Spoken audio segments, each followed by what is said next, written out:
Hi friends, welcome back to Shruti Vennela channel. ఈరోజు నేను చెప్పబోయే కథ వంట వచ్చిన మొగుడు. రాసిన వారు పద్మావతి చర్ల. మా వీధిలో వేసిన ముగ్గుల పోటీలులో ముగ్గులు చూస్తూ ఈ కథ వినండి. ఇక స్టోరీలోకి వెళదాము. మిక్సీ కింద ఉన్న అలమర్లో తెల్ల డబ్బాలో ఉన్నది ఉప్పే కదా అన్న మాటతో హాల్లో సోఫాలో కూర్చొని పరీక్ష పేపర్లో దిద్దుతున్న వాసంతి తుళ్ళిపాటితో తలెత్తి చూసింది. హాల్ లోపల గోడకు ఆనుకొని మోచేతి వంక వరకు ఇడ్లీ పిండి అంటిన చేత్తో జవాబు కోసం చూస్తూ నించున్నాడు నందకిషోర్. జారిపోతున్న లుంగీని ఉండలు చుట్టి పైకి తోపి నుంచొని చూస్తున్నాడు. ఏ భావమో పలకని మొహంతో ఒక కాలు గోడకి పైకి తన్నిపట్టి ఇడ్లీ పిండి కారిపోకుండా చేతిని ఎత్తి పట్టి నించున్నాడు. మామూలుగా అయితే అవతారంతో నవ్వు తెప్పించేస్తుంది. కానీ వాసంతికి కంపరమేసింది. కొంత అయోమయంతో, కొంత భయంతో, కొంత చిరాకుతో. కాదు కానీ ఏం చేశావు అని అడిగింది. ఎదురుగా కూర్చున్న ట్యూషన్ పిల్లలు నవ్వు మొహంతో ఉత్సాహంతో చూస్తున్నారు అతని వైపు. ఏం చేయలేదులే, నువ్వు అంతలా ఇదైపోకు, ఉప్పేమో అనుకొని ఇడ్లీ పిండిలో వేసా కాదనిపించి నోట్లో వేసుకొని చూసా. వెంటనే మొత్తం కుప్పగా తీసేసా. అయినా ముగ్గు పిండి డబ్బా అక్కడ పెట్టుకుంటారా ఎవరైనా? తనదేం తప్పులేనట్లు సమర్థించుకున్నాడు నందకిషోర్. పోపు సామాన్లు పెట్టే చోటు వదిలిపెట్టి మిక్సీ కింద ర్యాకులో చూస్తారా ఎవరైనా? 2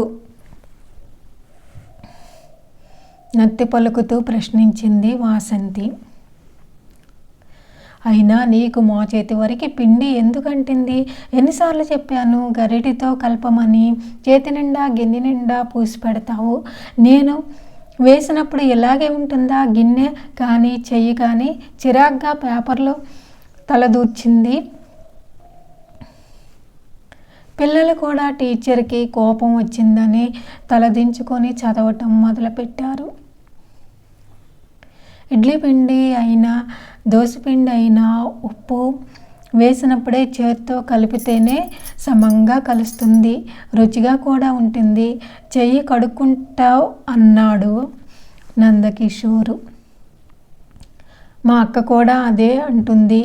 మా బావ ఎంత మెచ్చుకుంటారో మా అక్కలేం చేతి వంటను. నువ్వు తింటావుగా, అదంతా చెయ్యి తీరు. నీ మొహం అదేదో రూల్ అన్నట్లు మాట్లాడకు. పని శుభ్రంగా చేయటం చేత కాదు కానీ కోపంగా అంది. అతను నిలబడిన తీరు ఆడపడుచుని గుర్తు చేస్తుంది. వంట చేస్తూ టీవీ సీరియళ్ళు చూస్తూ అటు ఇటు తిరుగుతూ వంట చేస్తుంది తన ఆడపడుచు. వచ్చింది వాసంతికి. వాసంతి మొహం చూసి ఇంకేం మాట్లాడలేదు కిషోర్. పిల్లలు వెళ్ళిపోయిన తర్వాత తన పరిస్థితి తలుచుకుంటూ చిరాకును కంట్రోల్ చేసుకుంటూ పేపర్లను కట్టిపెట్టి ట్యూషన్ అయిపోయిందనిపించింది వాసంతి. ఇడ్లీ పిండి కలిపిన గిన్నె పక్కన పెట్టేసి నోరు చింపుకుంటూ న్యూస్ పేపర్ తీసుకొని బాల్కనీలోకి వెళ్ళాడు కిషోర్. అక్కడైతే పెద్దగా అరవదు, ఈ లోపల కోపం చల్లారిపోతుందని అక్కడికి వెళ్ళి కూర్చున్నాడు. పిల్లలు వెళ్ళారు తర్వాత దిగులుగా అలాగే సోఫాలో చలిగిరపడింది. కళ్ళు అసహ్యతతో కూడిన సన్నని నీటి పొర. ఎవరితో చెప్పుకోవాలి తన బాధ? ఎవరికి అర్థమవుతుంది? తమ్ముడికి చెబితే మరదలతో సహా కలిసి నవ్వుతారు. స్నేహితురాలతో చెబితే ఊరుకుందు. రుచిగా వండి పెడితే హాయిగా తిని కూర్చోక అంటుంది. తల్లితో తన బాధ పంచుకుందామంటే మగపిల్లాడితో వంట పని ఇంటి పని చేయించింది చాలక మళ్ళీ వంకలు పెడతావా? కళ్ళు మూసుకున్న వాసంతికి గతం సినిమాల్లో లాగా గరగర తిరిగింది. పెళ్లి చూపులు. అబ్బాయికి హైదరాబాదులో మల్టీనేషనల్ కంపెనీలో ఉద్యోగం అనేసరికి మరే విషయాలు స్ఫురించలేదు. హైదరాబాదు సాఫ్ట్వేర్ ఏం చేస్తాయి, ఇది చాలు కళ్ళు మూసుకొని ఎస్ చెప్పడానికి. విజయవాడలో పుట్టి పెరగటంతో చుట్టూతా ఈ చుట్టుపక్కలే గుంటూరు, తెనాలి, రేపల్లి, బాపట్ల, ఇదే ప్రపంచం, ఇదే లోకం. చిన్నప్పుడే నిర్ణయించుకున్న నా జీవితం భవిష్యత్తు హైదరాబాదు వాడిదేనని. హైదరాబాదు చుట్టూ ఎన్నో కలలు కొన్నాను. పెద్ద పెద్ద భవనాలు, మల్టీప్లెక్స్ఫుల్ మెట్రోలు, రోడ్లు, ఆఫీసులు నాకు కిక్కురమనిపిస్తాయి. ఎవరి పని వారు చేసుకుంటూ ఎంతో ఆనందంగా ఉంటారు. కానీ ఎక్కడో చిన్న నిరాశ. అమ్మా నాన్న హైదరాబాదు సంబంధం తెస్తారా, ఒప్పుకుంటారా అని. విజయవాడలోనే స్కూలు, విజయవాడలోనే ఇంటరు, ఇక్కడే డిగ్రీ,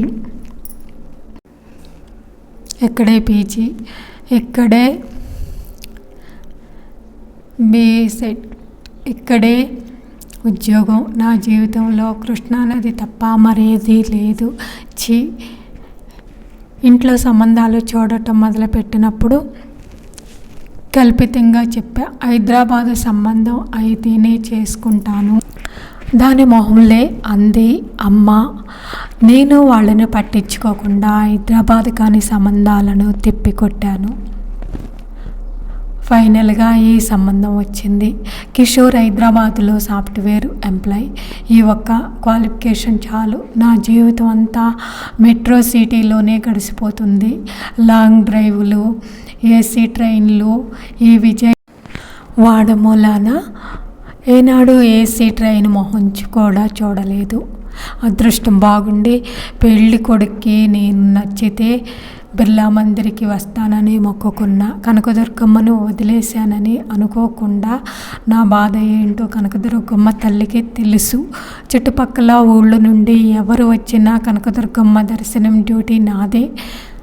పొలమిల్ల కొబ్బరికాయలు వాళ్లకు, చెప్పుల వారికి నేను సుపరిచితం. పూజార్లకు కూడా. వచ్చిన చుట్టాలందరి సోది వింటూ వాళ్ళని గుడికి తీసుకెళ్ళి దేవి దర్శనం చేయించి కొబ్బరికాయలు అవి కొట్టించి వాళ్ళ ప్రసాదం తీసుకొని వచ్చేదాన్ని. కనకదుర్గమ్మ తల్లితో నా మొర చెప్పుకునేదాన్ని. అమ్మని ఎన్నిసార్లు దర్శించినా చాలదు. నాకు తెలియకుండానే చేతులు జోడించి ప్రశాంతంగా కళ్ళు మూసుకునేదాన్ని. హైదరాబాదు సంబంధం వస్తుందని కానీ కనకదుర్గమ్మ తల్లికి నా మొర ఆలకించిందని మొక్కుకున్నాను.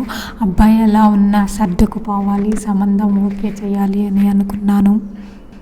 పెళ్లి చూపుల తంతును నేను పెద్దగా పట్టించుకోలేదు.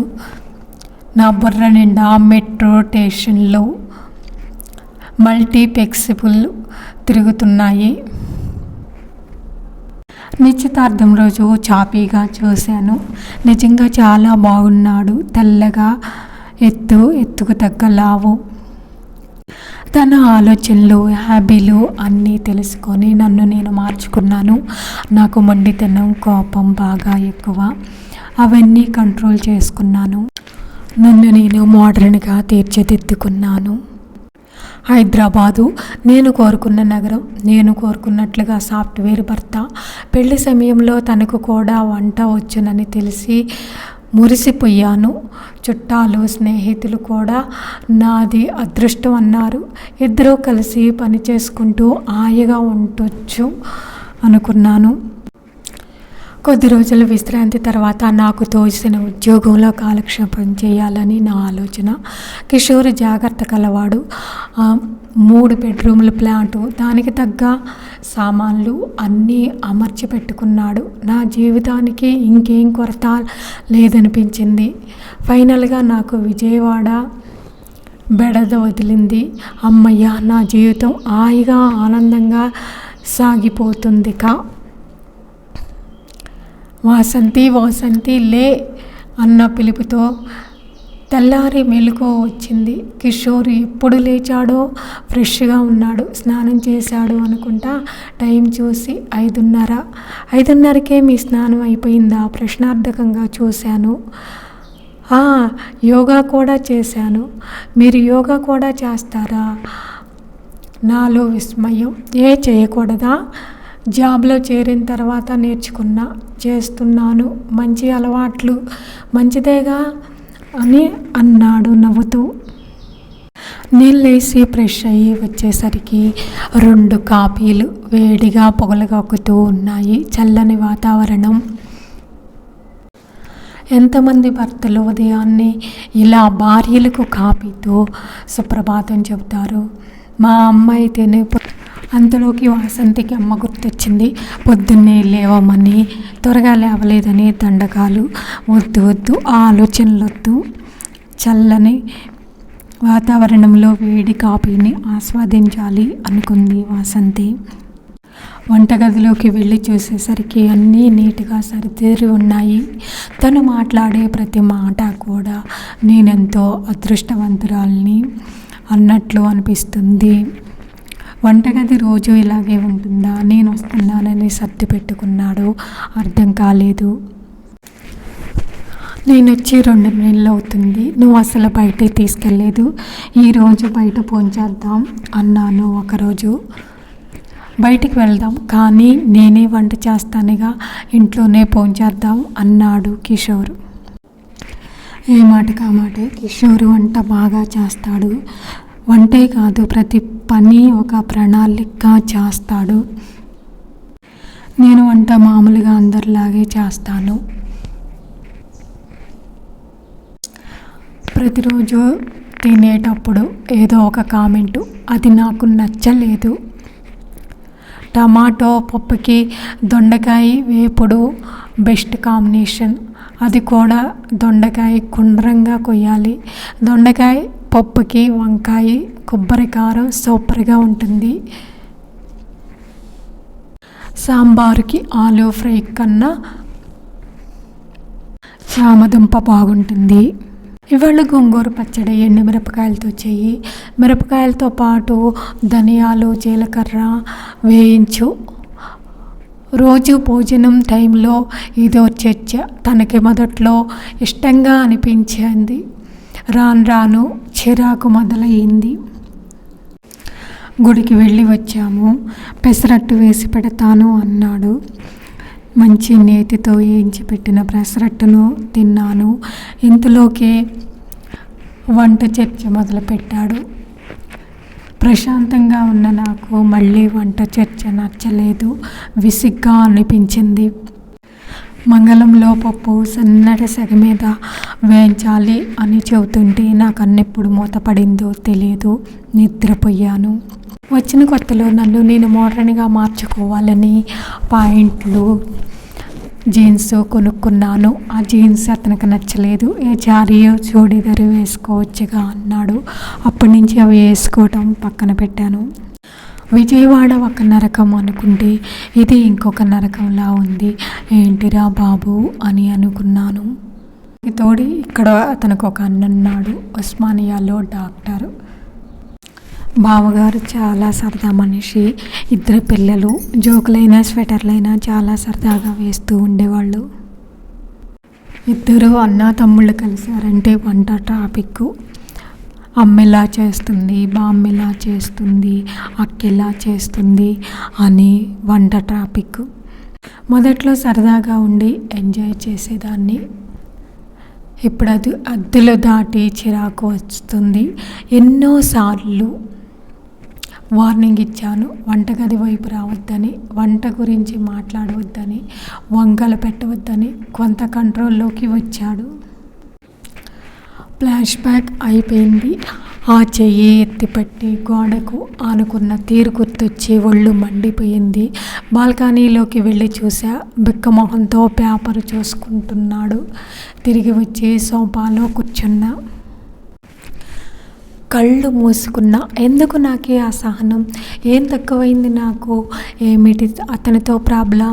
తాగుతాడా, లేక పబ్బులు పార్టీలు తిరుగుతాడా, లేదా ఆఫీస్ పని అంటూ నన్ను పట్టించుకోకుండా ఉంటాడా, లేదా పోనీ అమ్మాయిలు వెంట పడతాడా, లేదా ఆ మొహానికి అంతా తెలివి కూడా నా సినిమాలు షికార్లు వద్దంటూ నన్ను కట్టడి చేస్తాడు.